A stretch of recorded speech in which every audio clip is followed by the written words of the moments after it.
This video was brought to you by YugiohMint.com. Check out their selection of over 20,000 cards and prices better than TCG Player.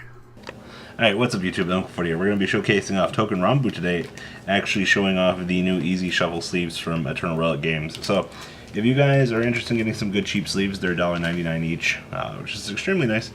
Sleeves so far feel like they're a cross between Ultra Pro on the back, and the front feels like Player's Choice. So actually creating a really interesting feel as you're shuffling them. So if you guys want to get yours, check out YugiohMint.com down below. Without them, actually we wouldn't have got the chance to get some of this Touken Ranbu stuff for this deck. So, Touken Ranbu, we're playing 4 copies of the Counterblast 1.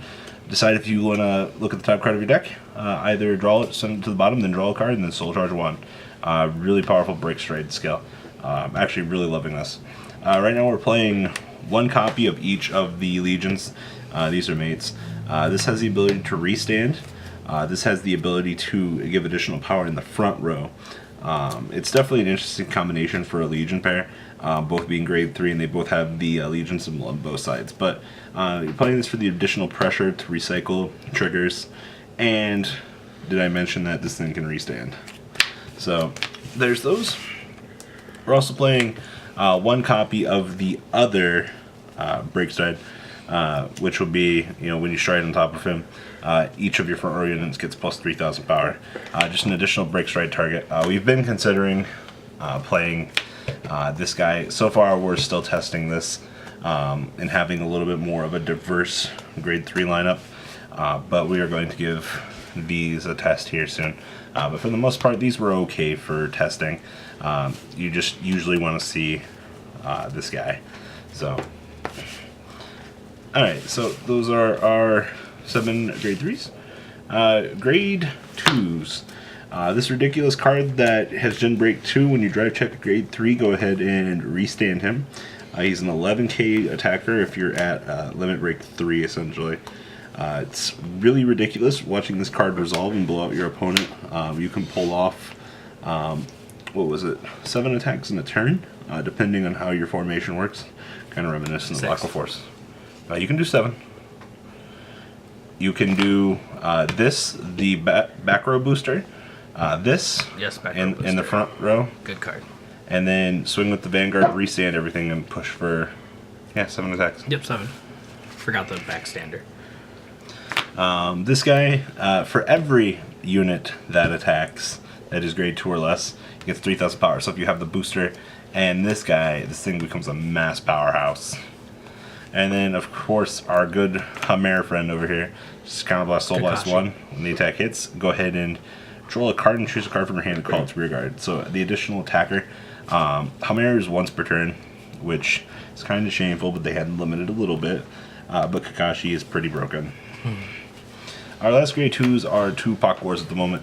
Just a hard draw for the Link Joker matchup. You also can summon it out from the drop zone continuously if you need to with this guy.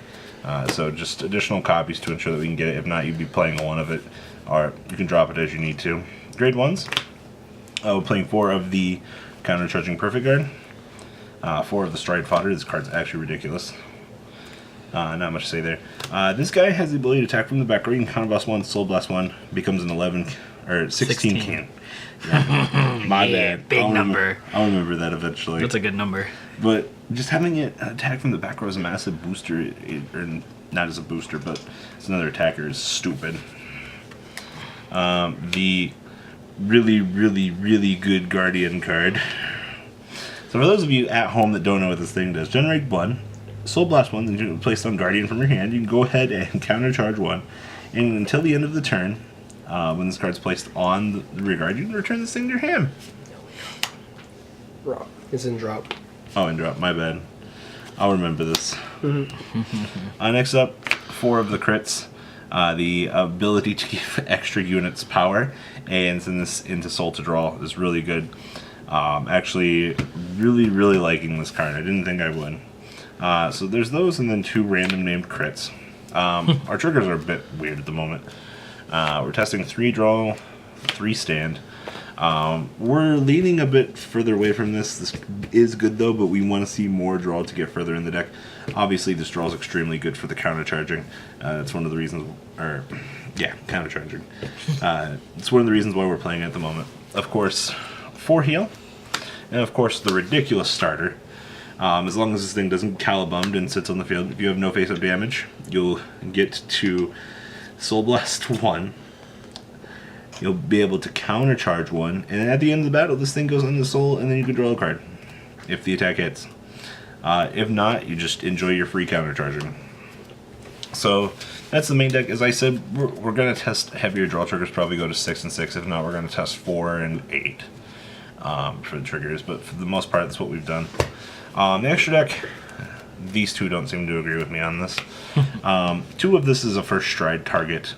In case you cannot get into the other 2, which I'll explain here. But having a Vermilion to blow up the front row for 1 counterblast to set up for a Persona Flip is pretty good. 2 copies of the Pressure. If your opponent's at no damage, you can go ahead and swing for a Restander, depending on the situation, for 4 drive checks. And it's not G-Break. Yeah, it's not G-Break. Also, keep in mind that you have to have 5 rear guards to rest with this, so that is a bit of a heavy of a cost. But you have a toolbox, you can allocate the 2 slots to it. It's not you have to go into it, but it's just something to consider. 4 copies of this guy. This card is stupid insane. Being able to call out a 3 and 2 and then bounce 1 back to the hand at the end of the turn is really good. It's very good, powerful first stride. The one thing we did notice though is there'll be times where you can't see the 3 and the 2, so that's why we have the other options down the other skill trees. Currently testing 1 copy of Chrono Tiger Rebellion. We do want to jump to 2 of this. However, 1 was okay. We did need the second. They are very... It's a very pressurized card, which is awesome. If they don't have the PG and you know it, you're coming in for 36 for free. That's true. Also, in the Link Joker, he can swing in with himself for quad drive, which is really good. 1 copy of the new ridiculous version of this guy, being able to just get 7 attacks off for Gen Break 3 is stupid. 2 copies of the original version. It's okay. It's just extra boost being able to pressure out back row, but still, even though this thing doesn't Persona Flip, but it's pretty easy to get to GB3. 1 copy of Sabriz, just for the grade 3 game, or grade 2 game in case you need it.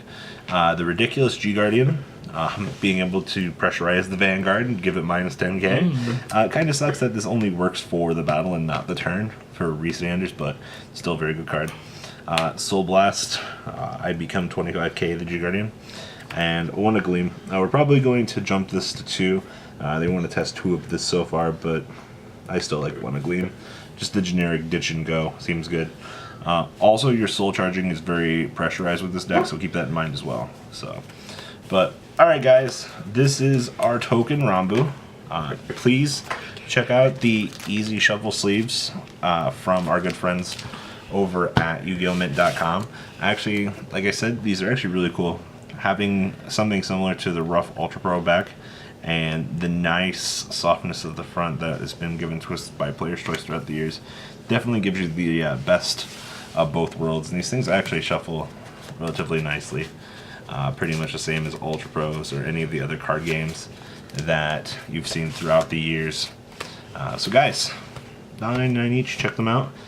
And guys, I'm out. Peace.